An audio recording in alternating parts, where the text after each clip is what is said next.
Nüüd aga on minu vestluspartneriks naine, kelle tiitlite ettelugemiseks läheks kindlasti mitu minutit aega. Stuudios on külaliseks Valgamaa kultuuriedendaja Ülle Juht. Tere tulemast! Tervist! No Ülle, tiitleid on sul mitu, aga millega sa täpsemalt siin küll tegeled? Eks kõige olulisem on nimi. Nimi on Juht. Aga paraku igapäevaselt siis on minu töökoht Valga kultuuri- ja huvialakeskuse direktor.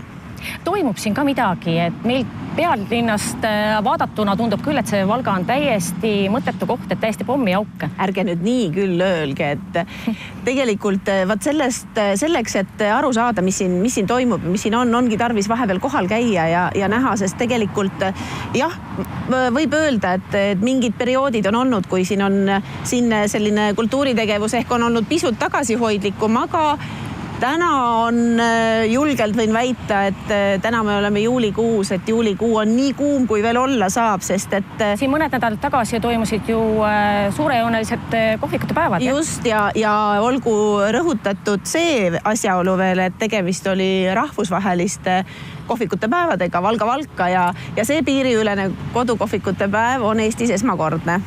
Väga vahva, kuid ma tean, et tegelikult 11. augustil läheb siin ikka päris märuliks, keda siia oodata on Jõekääru? Jaa, Jõekääru kontsert tõesti toimub 11. augustil. Selle kontserdiga on tegemist Valga linna jaoks ja ka kogu piirkonna jaoks ühe meeldejäävama ja vahvama sellise üritusega. Et toimub sellel aastal siis 6. korda juba. Iseenesest on see vahva seik, et see kontsert toimub, kontserdi koht on keset linna. Et siit voolab läbi linnast Pedeli jõgi, mis on imekaunis ja sellel asub selline vahva poolsaar. Ja vot seal selle poolsaare peal siis Jõekäärus see kontsert toimub. See on vabaõhu kontsert formaadilt kogu pere üritus või sündmus, ärme ütle sõna üritus, sest tegelikult see on kogu aeg teoks saanud ja ülesehitus on temal siis selline, et ta on kaheosaline ja rõhutasin, et tõesti kogu pere sündmus, et siin on kuulamist, vaatamist noorele, vanale, erinevate selliste muusikaliste huvidega inimestele, nii et esimeses osas astuvad üles siis meie pikaajaline partner Kaitseväe orkester Peeter Saani juhatamisel, siis 3 tenorit.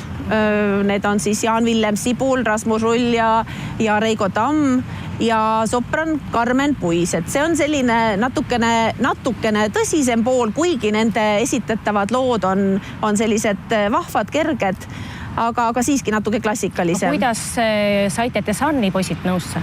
Jaa,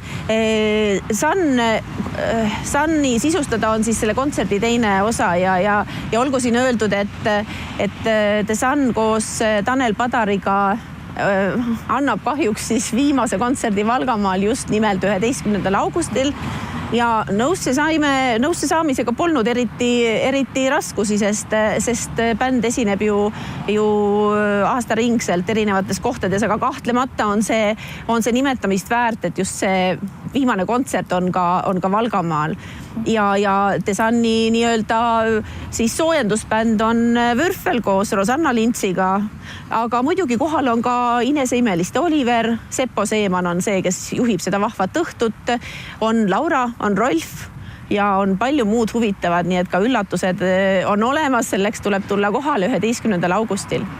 No me hetkel istume siin Valga kultuuri- huvikeskuse hoovis. Mis siin majas toimub? Nagu te ise näete, siis see maja tegelikult on väga ilus ja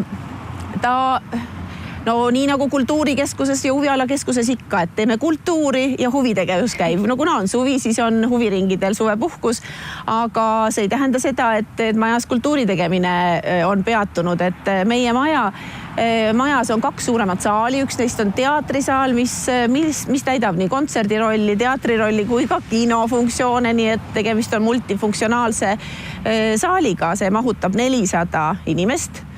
Ja teine on siis ovaalsaal. Lisaks muidugi galeriipinda palju ja praegugi meil on Alo Põldmaa poolt siis Eesti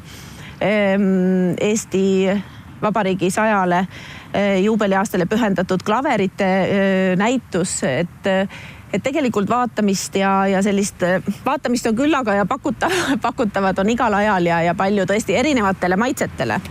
Suured tänud, Ülle, et leidsid aega meie suvestuudiot külastada ja loodame siis, et kõik eestimaalased leiavad 11. augustil tee siia Valgamaale Jõekäru kontserdile. Meie aga lähme Valgamaa kohvikute päevale, mis siin paar nädalat tagasi aset leidis.